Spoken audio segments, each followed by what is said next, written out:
Hello बच्चों, चलिए प्रश्न को पढ़ते हैं और समझते हैं। दो पासे फेंके जाते हैं। घटनाएं ए कॉमा बी तथा सी निम्न प्रकार है। ए, पहले पासे पर सम संख्या प्राप्त हो। घटना बी है, पहले पासे पर विषम संख्या प्राप्त हो। घटना सी है, पहले दो पासों पर प्राप्त संख्याओं का योग 5 या 5 से कम हो। तब ज्ञात कीजिए ए सर्वनिष्ठ बी डैश सर्वनिष्ठ सी डैश। इसका मान हमें यहाँ ज्ञात करना है। प्रश्न को हल करने से पहले प्रश्न के लिए मुख्य अवधारणा लिख लेते हैं। देखिए, तो मुख्य अवधारणा, जिसकी सहायता से हम इस प्रश्न को हल करेंगे। तो मुख्य अवधारणा में सर्वप्रथम हम देखेंगे कि बी डैश या सी डैश कैसे ज्ञात किया जाएगा। तो सबसे पहले हम समझ लेते हैं कि ये जो बी डैश होता है, इसे ज्ञात करने के लिए हमें लिखना पड़ेगा एस माइनस बी। इसका अर्थ होता है कि जो भी हमारा प्रतिदर्श समष्टि में अवयव आएंगे, उसमें से हमें बी के सभी अवयवों को घटाना पड़ेगा। उसके बाद देखिए, यदि हमें ए सर्वनिष्ठ बी का मान ज्ञात करना हो, तो इसका अर्थ क्या होता है कि इसमें ए तथा बी के उभयनिष्ठ अवयव होते हैं। उभयनिष्ठ अवयव, तो यह बातें आप याद रखें कि ये जो सर्वनिष्ठ होता है, इसका मतलब क्या होता है। और बी डैश अगर निकालना है या फिर सी डैश भी निकालना है, तो उसमें हम क्या करेंगे, प्रतिदर्श समष्टि में इसके सभी अवयवों को, जो भी हमें बी के अवयव मिलेंगे या सी के अवयव मिलेंगे, जिस प्रकार हमें प्राप्त करना है, हम उसे ज्ञात कर लेंगे। जैसे बी डे से तो एस माइनस बी से, और मान लीजिए सी डे से अगर हमें ज्ञात करना है, तो ये एस माइनस सी की सहायता से ज्ञात कर लिया जाएगा। ठीक है, अब देखिए आप, सबसे पहले हम प्रश्न के लिए प्रतिदर्श समष्टि लिखते हैं। तो दो पांसे फेंके जाते हैं। यदि दो पांसों को फेंका जाएगा तो 36 स्थितियां संभव होगी। देखो, पहले पांसे पर एक आ सकता है, दूसरे पांसे पर भी एक आ सकता है। पहले पासे पर एक, दूसरे पासे पर दो, या फिर पहले पर एक, दूसरे पर तीन। तो एक तीन हो गया, एक चार हुआ, एक पांच हुआ, एक छह भी इसमें आ सकता है। तो यह मैंने यहाँ लिख दिया है आपको। देखो, यह हो सकता है कि पहले पासे पर दो हो और दूसरे पासे पर एक हो। तो 2,1, 2,2, 2,3, 2,4, 2,5 और 2,6 इसके अवयव होंगे। फिर देखिए, यह हो सकता है 3,1, 3,2, 3,3, 3,4, 3,5 और 3,6 भी इसका अवयव होगा। देख सकते हैं आप। उसके बाद देखिए, 4,1 भी हो सकता है। तो 4,1, 4,2, 4,3, 4,4, 4,5 और 4,6 भी इसका अवयव होगा।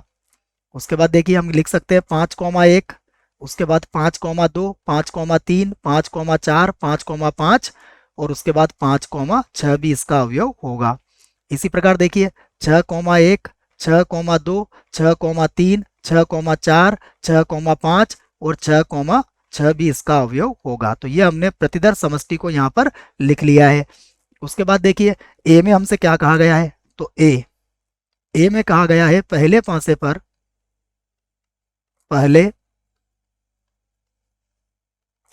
पर हमें क्या मिले, सम संख्या हो।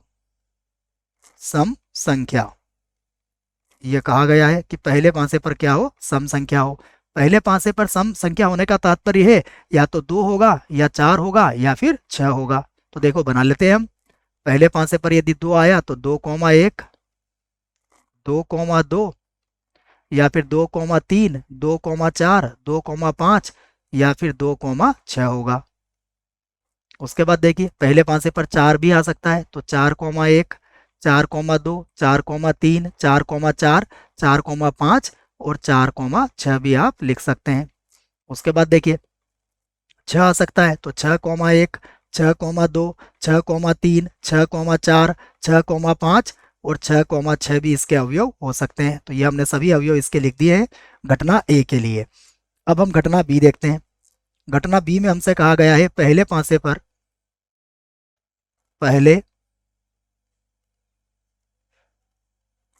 पर क्या हो, विषम संख्या हो। विषम संख्या, पहले पासे पर विषम संख्या हो। तो देखो, विषम संख्या के लिए पहले पासे पर क्या आ सकता है, 1, 3 या फिर 5। तो बना लेते हैं हम। तो हमारे पास बी जो होगा वो क्या हो जाएगा। देखो, बी होगा पहले पासे पर 1, तो 1,1, 1,2, 1,3, 1,4, 1,5 या फिर 1,6 हो जाएगा। देखिए पहले पासे पर 3 प्राप्त हो सकता है, तो 3,1, 3,2, 3,3, 3,4, 3,5 और 3,6 भी आप यहाँ लिख सकते हो।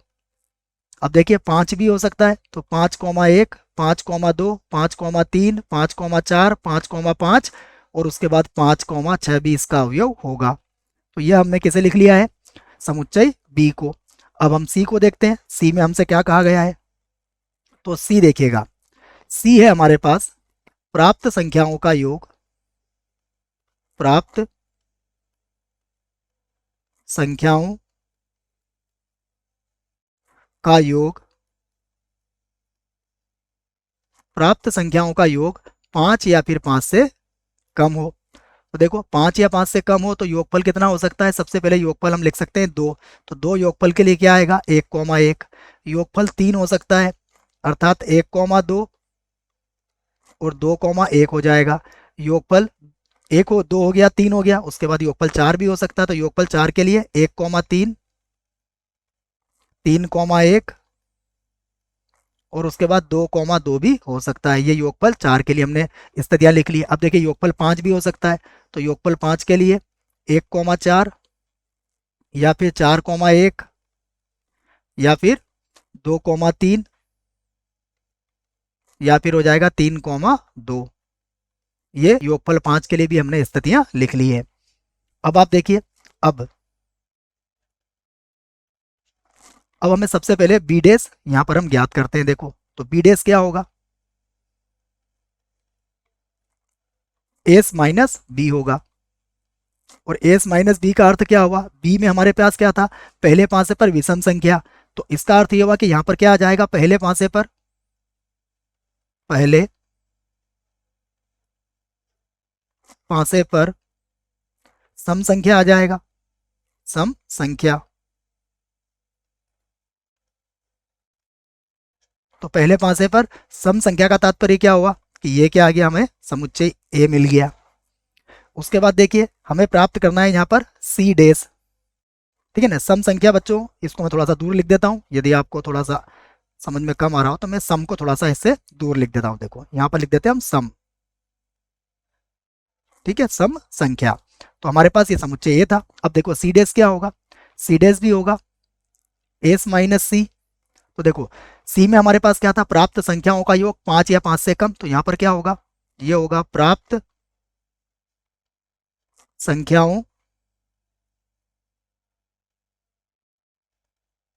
प्राप्त संख्याओं का योग, का योग। देखिए क्या हो जाएगा, ये योग जो होगा ये 5 से अधिक हो जाएगा। तो हम यहाँ कह सकते हैं कि प्राप्त संख्याओं का योग 5 से अधिक होगा, क्योंकि हमने सी तो पहले से ही निकाल लिया था। ठीक है, वे योग को एक बार और लिख देते हैं हम लोग। तो सी डेस भी अब आपके समझ में आ गया होगा, प्राप्त संख्याओं का योग।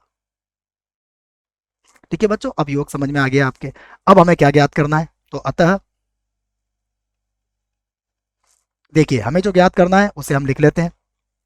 हमें ज्ञात करना है ए, उसके बाद क्या है, देखो मैं देख लेता हूँ बस प्रश्न में, हम ए सर्वनिष्ठ बी डेस सर्वनिष्ठ सी डेस, तो हम इस बात को लिख लेते हैं यहाँ पर, ए सर्वनिष्ठ बी डेस और सर्वनिष्ठ क्या हो जाएगा सी डेस। तो देखिए बी डेस किसके बराबर है, ए के ही बराबर है, तो ए सर्वनिष्ठ ए हो जाएगा और सर्वनिष्ठ क्या है सी डेस। अगर आप इसे देखें तो ये किसके बराबर हो जाएगा, देखो ए सर्वनिष्ठ ए तो ए के ही बराबर होगा, तो यहाँ पर तो आ गया हमारे पास ए और सर्वनिष्ठ में आ गया सी डेस।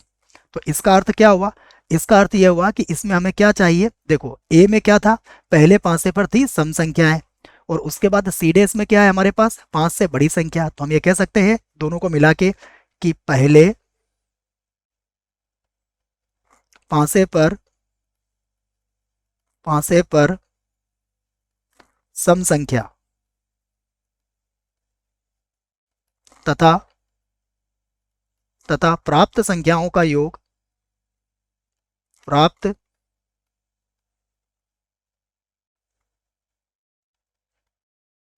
संख्याओं का योग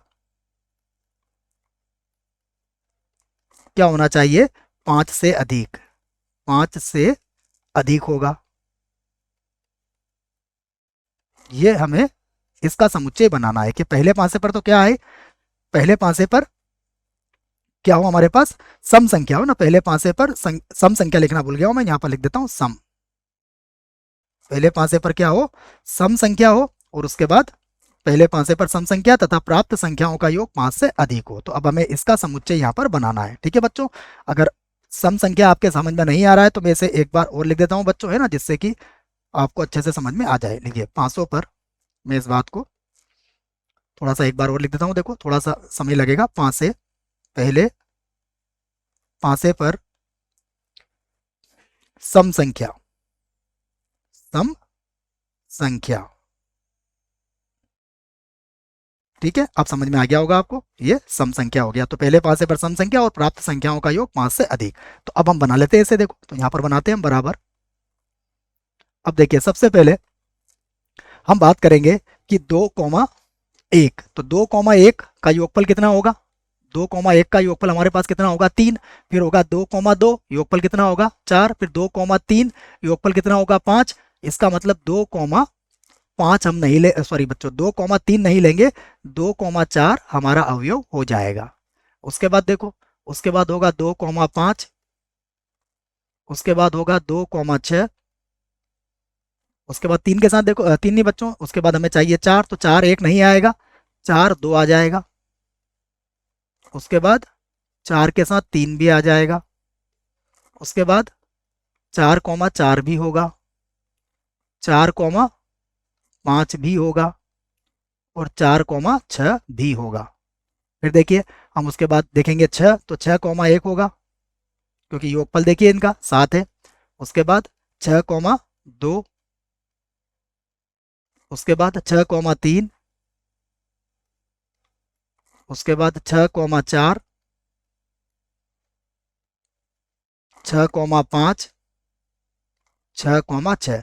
तो यह हमारे प्रश्न का उत्तर होगा। यह किसका मान है, मैं लिख देता हूं यहाँ पर, यह मान है ए सर्वनिष्ठ, बी डेश और सर्वनिष्ठ सी डेश। यही हमारे प्रश्न का उत्तर है। आशा करता हूं आपको इस प्रश्न का उत्तर समझ में आया होगा। धन्यवाद।